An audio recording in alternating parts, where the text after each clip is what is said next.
Live इस वक्त streaming आप देख रहे हैं। लोकसभा और राज्यसभा की संसदीय कार्रवाई शुरू हो गई है। सूचित करना है, श्री काली प्रसाद पांडे 8वीं लोकसभा के सदस्य थे और बिहार के गोपालगंज संसदीय क्षेत्र का प्रतिनिधित्व करते थे।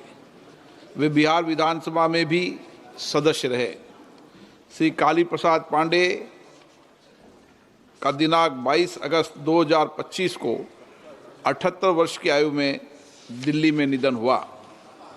श्री रामेश्वर डूडी राजस्थान के बीकानेर संसदीय निर्वाचन क्षेत्र से 13वीं लोकसभा के सदस्य थे तथा वे खाद्य नागरिक आपूर्ति और सार्वजनिक वितरण समिति के सदस्य रहे। वे राजस्थान विधानसभा के सदस्य भी रहे और उन्होंने विधानसभा में नेता प्रतिपक्ष के रूप में अपनी सेवाएं दी। श्री रामेश्वर डूडी का निधन 62 वर्ष की आयु में दिनांक 4 अक्टूबर 2025 को बीकानेर में हुआ। श्री श्याम सुंदर लाल 6ठी लोकसभा के सदस्य थे। राजस्थान के तत्कालीन बयाना संसदीय क्षेत्र का प्रतिनिधित्व करते थे। श्री श्याम सुंदर लाल का 28 नवंबर 2025 को दिल्ली में 89 वर्ष की आयु में निधन हुआ। ये सभा अपने पूर्व सहयोगियों के निधन पर गहरा शोक व्यक्त करती है। शोक संतप्त परिवारों के प्रति अपनी संवेदना व्यक्त करती है। अब सभा दिवंगत आत्माओं के लिए मौन रहेगी।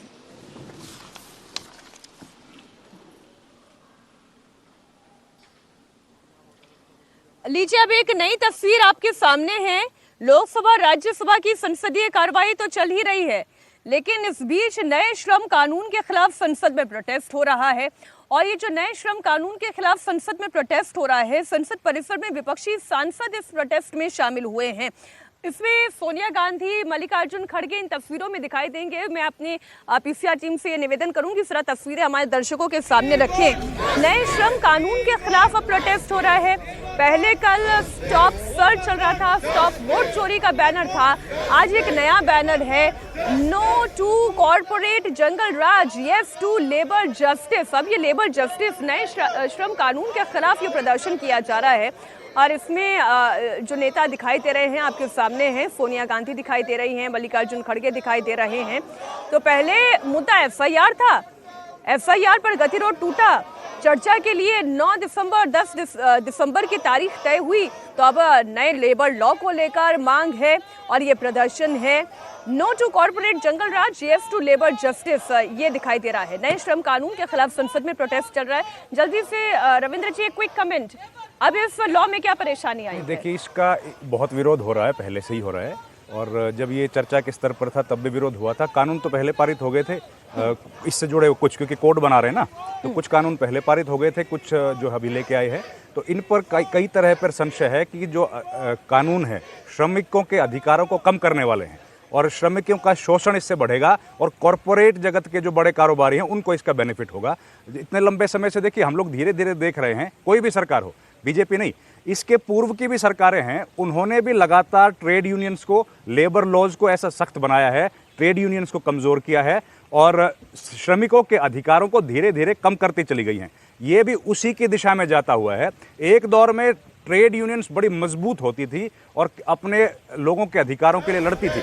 आज हम लोगों को दिखने में नहीं आता कोई ट्रेड यूनियन है, क्योंकि धीरे धीरे तमाम सरकारों को सूट करता है कि जितनी कमजोर ट्रेड यूनियंस होंगी, जितनी कमजोर किसान यूनियन होगी, उतना सरकार के ऊपर कम प्रेशर रहेगा और उतने आसानी से कॉर्पोरेट लोगों को फायदा होगा। फिर कह रहा हूं, ये सब सरकारों ने किया है, इसके पूर्व की सरकारों ने भी किया है, आज की सरकारें भी कर रही हैं। तो एक और प्रोटेस्ट ये इस वक्त विपक्ष का, लेकिन मुद्दा जहां से शुरू हुआ था वो स्पेशल इंटेंसिव रिवीजन का था, मुद्दा वोट चोरी का था।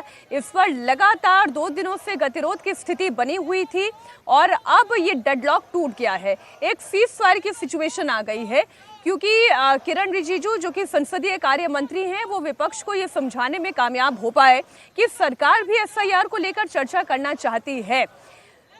कई दौर की बैठकें हुई जिसमें किरण रिजिजू ने भी विपक्ष के नेताओं से जाकर मुलाकात की, स्पीकर ओम बिरला ने भी, फ्लोर लीडर्स के साथ 2-2 दफ़ा बैठकें की और इस बैठक के बाद फिर कहीं जाकर एक तारीख तय हुई कि 9 दिसंबर को एसआईआर पर चर्चा होगी।